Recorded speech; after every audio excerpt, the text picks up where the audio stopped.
Assalamualaikum warahmatullahi wabarakatuh. Salam Bapak Ibu Guru hebat. Perkenalkan, saya Rifka, calon guru penggerak angkatan 9 dari SDN Srengseng Sawah 11, Jagakarsa, Jakarta Selatan. Bersama fasilitator Ibu Ilsya Martini dan pengajar praktik Bapak Siswanto. Di sini saya akan membahas mengenai refleksi Dwi Mingguan modul 1.1 filosofis Ki Hajar Dewantara. Model refleksi yang saya lakukan adalah model refleksi yang saya ambil dari Dr. Roger Glenway, yaitu fact, feeling, finding, dan future. Fact peristiwa, feeling perasaan, finding pembelajaran, dan future penerapan. Refleksi yang saya lakukan yang pertama yaitu fact, peristiwa yang saya alami selama 2 minggu kebelakang. Diawali dengan pembukaan program guru penggerak angkatan 9 oleh Bapak Menteri Kemdikbudristek, yaitu Bapak Nadiem Anwar Makarim dan Dirjen GTK pada hari Rabu 16 Agustus 2023 melalui video conference dan disiarkan secara langsung melalui YouTube Dirjen GTK Kemdikbud RI. Pada tanggal 16 dan 18 Agustus 2023, seluruh calon guru penggerak diwajibkan mengerjakan pretest di LMS akun guru penggerak. Pada hari Sabtu tanggal 19 Agustus 2023, kami mengadakan lokakarya orientasi secara daring pada pukul 8 sampai dengan pukul 4 waktu Indonesia Barat melalui Google Meet. Dalam kegiatan lokakarya orientasi diundang juga pengawas dan kepala sekolah calon guru penggerak. Pada saat itu, alhamdulillah kepala sekolah kami hadir dalam Google Meet. Tujuan lokakarya orientasi ini adalah yang pertama agar calon guru penggerak mengenal ekosistem belajar di program guru penggerak. Yang kedua yaitu calon guru penggerak memahami program pendidikan guru penggerak, yaitu diantaranya alur, peran, tim pendukung, kompetensi lulusan. Yang ketiga yaitu calon guru penggerak mengidentifikasi posisi diri pada kompetensi guru penggerak. Yang keempat yaitu calon guru penggerak dapat membuat rencana pengembangan kompetensi diri guru penggerak. Berikut dukungan yang diperlukan dan tantangan yang mungkin terjadi.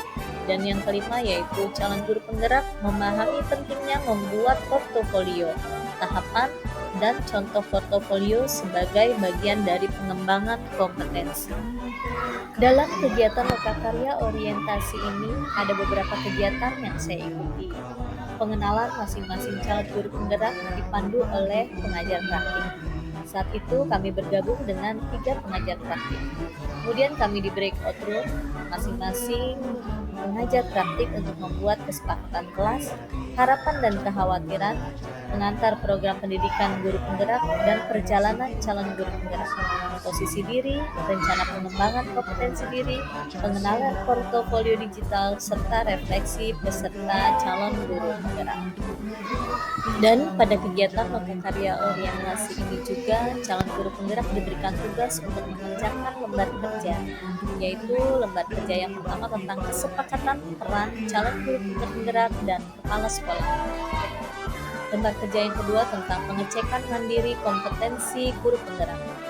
Lembar kerja yang ketiga yaitu tentang evaluasi diri guru penggerak.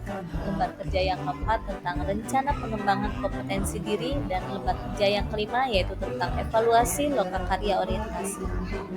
Dengan bimbingan Bapak Siswanto dari SMA Negeri 49 Jakarta selaku pengajar praktik, saya merasa kegiatan lokakarya orientasi ini menjadi sangat menyenangkan. Beliau juga memberikan motivasi dan semangat kepada calon guru penggerak agar tidak putus asa jika mengalami kendala. Beliau mengarahkan dan membimbing kami untuk mengawali kegiatan pendidikan guru penggerak.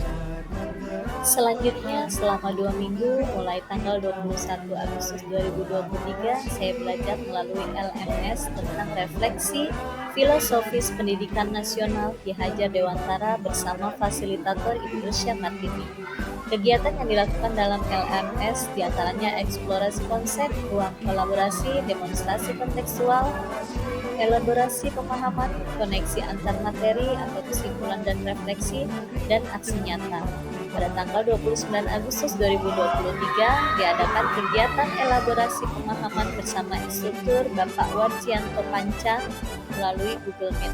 tentang pemahaman mendalam konsep filosofis Ki Hajar Dewantara dan relevansinya dengan pendidikan abad 21. Kegiatan demi kegiatan dilaksanakan hingga kami diharuskan membuat karya berupa demonstrasi kontekstual yang saya deskripsikan ke dalam YouTube. Refleksi yang kedua yaitu berkaitan dengan feeling atau perasaan. Selama 2 minggu mengikuti pendidikan guru penggerak ini, berbagai macam perasaan yang saya rasakan, antara senang, bangga, dan juga khawatir tidak dapat melaksanakan pendidikan ini dengan baik dan maksimal. Bahkan insecure atau merasa tidak percaya diri karena melihat teman-teman calon guru penggerak yang hebat-hebat. Ada kepala sekolah SMA, guru SMP, sedangkan saya hanya guru SD kelas 1. Semua terasa bercampur aduk dengan keinginan dan tekad yang kuat untuk dapat menyelesaikan program guru penggerak ini. Banyak ilmu pengetahuan yang saya dapatkan selama menjalani kegiatan ini. Misalnya, bagaimana menjadi guru yang selayaknya, bagaimana berhamba pada anak, upaya apa yang harus dilakukan, dan lainnya. Keseluruhan rangkaian yang ada di dalam LMS membuat saya merasakan bahwa apa yang saya miliki tentang pendidikan sangat jauh dari pemikiran filosofis Ki Hajar Dewantara. Apalagi ketika saya mulai menerapkan filosofis Ki Hajar Dewantara dalam pembelajaran di kelas, saya merasa kasih sayang saya terhadap siswa semakin bertambah. Saya tidak lagi memandang siswa yang sering bercanda dan bermain-main di kelas sebagai anak yang nakal, karena saya menyadari bahwa kodrat anak adalah bermain. Oleh karenanya, ide yang muncul dari pembelajaran ini adalah menerapkan pembelajaran dengan media teknologi yang berkembang saat ini. Refleksi yang ketiga yaitu finance, pembelajaran yang saya dapati pada kegiatan guru penggerak selama 2 minggu kebelakang ini. Dari pembelajaran modul 1.1 tentang refleksi filosofis pendidikan nasional Ki Hajar Dewantara ini, saya mendapat ilmu untuk meningkatkan kompetensi sebagai seorang pendidik. Sebagai seorang pendidik, saya harus menuntun segala kekuatan kodrat yang ada pada anak, agar mereka dapat mencapai keselamatan dan kebahagiaan yang setinggi-tingginya, baik sebagai manusia maupun anggota masyarakat, dengan mengacu pada trilogi pendidikan, yaitu Ing Harso Sungkulodo, Ing Madya Mangunkarso, dan Tuturi Handayani.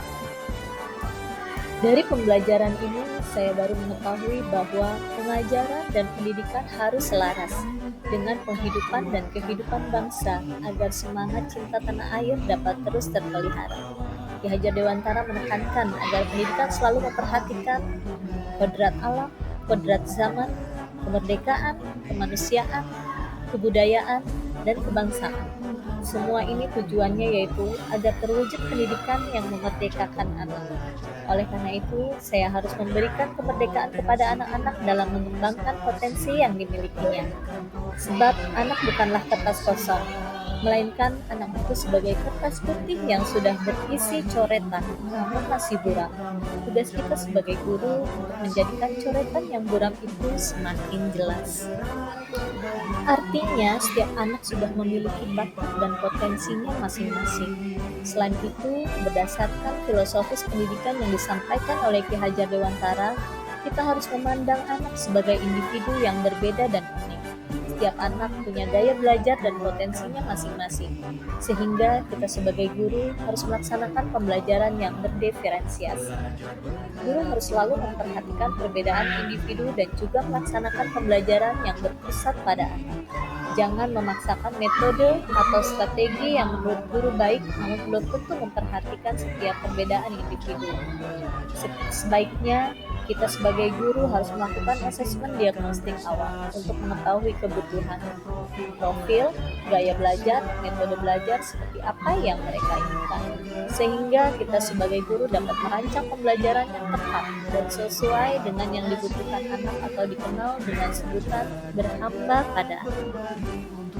Di sisi lain, menerapkan budi pekerti yang luhur atau akhlak mulia merupakan keharusan yang tidak terbantahkan dengan cara mengintegrasikan setiap proses pembelajaran dengan pencapaian profil pelajar Pancasila, yaitu yang beriman bertakwa kepada Tuhan Yang Maha Esa dan berakhlak mulia, berkebinekaan global, gotong royong, mandiri, bernalar kritis, dan kreatif.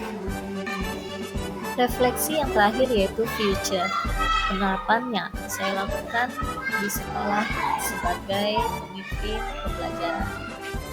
Dari pembelajaran modul 1.1 tentang refleksi filosofis pendidikan nasional Ki Hajar Dewantara ini memotivasi saya untuk melakukan hal terbaik dalam pembelajaran agar tujuan pendidikan bisa tercapai sejalan dengan pemikiran filosofis Ki Hajar Dewantara. Di antaranya, mengubah pandangan bahwa siswa bukan seperti kertas putih kosong, mengubah metode dan model pembelajaran di kelas yang memperhatikan kebutuhan siswa, mengubah cara pandang terhadap siswa yang semula berorientasi pada nilai menjadi berorientasi pada proses, merancang dan melakukan asesmen diagnostik awal untuk mengetahui profil siswa, merancang pembelajaran sesuai dengan hasil asesmen diagnostik awal yang telah dilakukan, membuat kesepakatan belajar, dan melaksanakan pembelajaran dengan metode bermain sambil belajar. Demikian jurnal refleksi Dwi Mingguan modul 1.1 saya, Pendidikan Calon Guru Penggerak Angkatan 9. Terima kasih. Wassalamualaikum warahmatullahi wabarakatuh.